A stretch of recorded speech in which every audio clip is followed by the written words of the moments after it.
I'd like to start with the question of these models, which are now getting a lot of pushback in terms of their reliability when the numbers have swung, 33% in just a couple of days. What do you say to Andy McCarthy, who wrote that piece?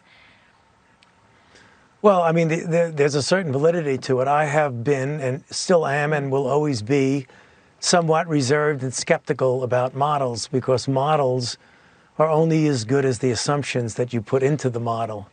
And those assumptions that start off when you don't have very much data at all, or the data that you have is uncertain, that you put these assumptions in and you get these wide ranges of calculations of what might happen, 100,000 to 240,000 deaths.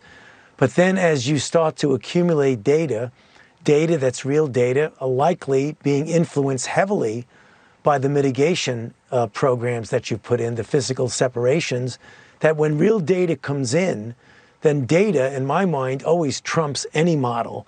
And you have to modify the model and the assumptions as you get data in. So I have no problem with people who are critical of modeling, because modeling is inherently an imperfect science. So I don't really have any quibbling with that. And you just got to make sure as you collect real data, you rely more on the data than you do on a model.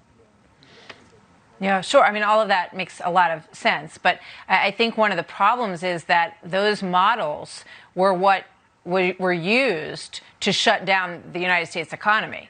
The fear that those numbers, when we looked at 100,000 to 240,000 people, and that was, I should point out, including mitigation and social distancing. That was with that factored in. So that number has dropped by 33%. So I guess, what kind of model is so far off that it leads us to policy-making decisions that now are having such dire consequences? Yeah, well, first, I think it's important to point out that it isn't the model or the result of the model that really led to the decision to have such strong mitigation programs such as physical separation. You don't even have to look at any model. Just take a look at what happened in China. Take a look at what happened in northern Italy, how the hospitals were completely overrun and the draconian methods that had to be taken in China to turn down their outbreak.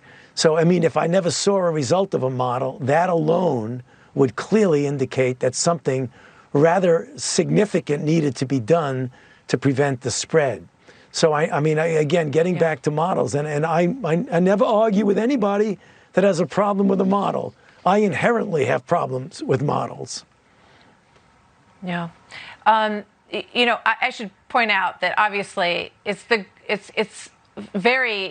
everyone is very glad that these numbers are so much further south than what was anticipated. I mean, that's a good story. That's good news. And obviously for every one of those families that is losing any of the 17,000 people who have passed away. And I should also point out people who are currently struggling with this really vicious virus want these precautions to be taken. And I think that, obviously we need to be very clear about that. But just looking across the country, and when you talk about what happened in Italy, I think that was one of the biggest fears in this country, that people would go without a ventilator, that people would go without a bed, an ICU unit. And it looks now that we have built a lot of these facilities that, thank God, are never going to be used. Is it true that no one has gone without an ICU bed or a ventilator who needed one in this country?